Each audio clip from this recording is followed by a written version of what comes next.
mid-1940s, or to see the comfortable bourgeois world that Dr. Albert Frommer and the Isakowitzes and Georg and Marilein Erler moved through at the beginning of the century.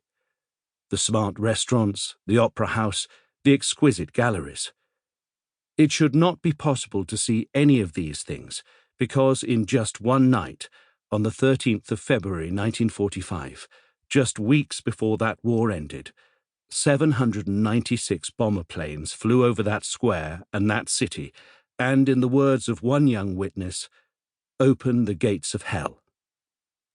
In the course of that single infernal night, an estimated 25,000 people were killed. Dresden has been rebuilt, slowly and not without difficulties and conflicts. The minutely detailed restorations have been married with sensitive modern landscaping, so that the new buildings on the market squares are not immediately obvious. But the curious thing is that despite the miraculous reconstruction, we can still somehow see the ruins. In the case of the 18th century Baroque church, the Frauenkirche, which overlooks the new market square, this is deliberate. You are meant to see how the pale stone of the restoration rising high into the sky contrasts with the blackened original masonry, the shattered stumps of which were almost all of what was left after the pilots of Bomber Command, and then the following day the U.S. 8th Air Force, flew over. The city stands now as a sort of totem to the obscenity of total war. Like Hiroshima and Nagasaki, Dresden is a name associated with annihilation. The fact that the city lay deep in the heart of Nazi Germany, and indeed had been an enthusiastic early adopter of the foulest National Socialist politics, added knots of extraordinary moral difficulty. Across the decades, the stark morality and immorality of both the city and the act of destroying it with fire have been debated and analyzed with varying degrees of anger, remorse, pain, and trauma. Such arguments are still very much part of the landscape. In Dresden, the past is in the present, and all have to tread carefully through these layers of time and memory. An additional knot of difficulty lies in the city's more recent past.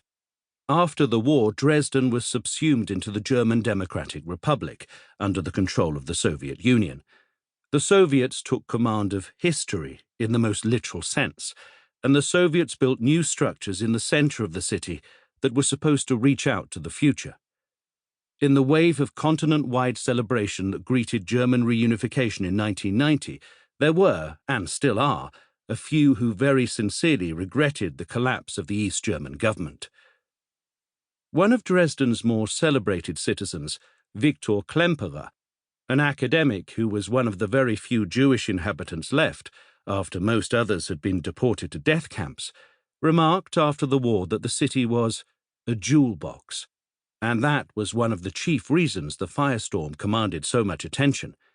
It is certainly the case that other German citizen towns proportionally suffered more. Pforzheim in the west was attacked a few weeks after Dresden, and the percentage of the population who were killed in the space of just a few minutes was higher than even the extraordinary number of fatalities in Dresden. And there had been other firestorms too. In 1943, the wooden-based houses and apartments of Hamburg had tons of incendiaries showered from above. The fires had started, windows shattering, roofs buckling.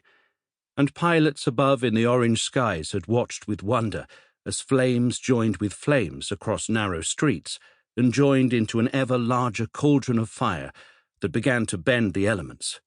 Air was sucked away.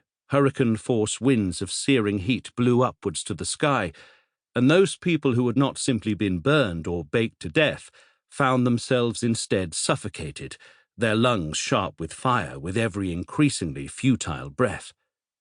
There was Cologne, Frankfurt, Bremen, Mannheim, Lübeck, other cities too. In a great many of them, quite apart from the impossible-to-imagine death tolls, there were the architectural losses, the palaces, opera houses and churches that had formed some notional symbol of European civilization.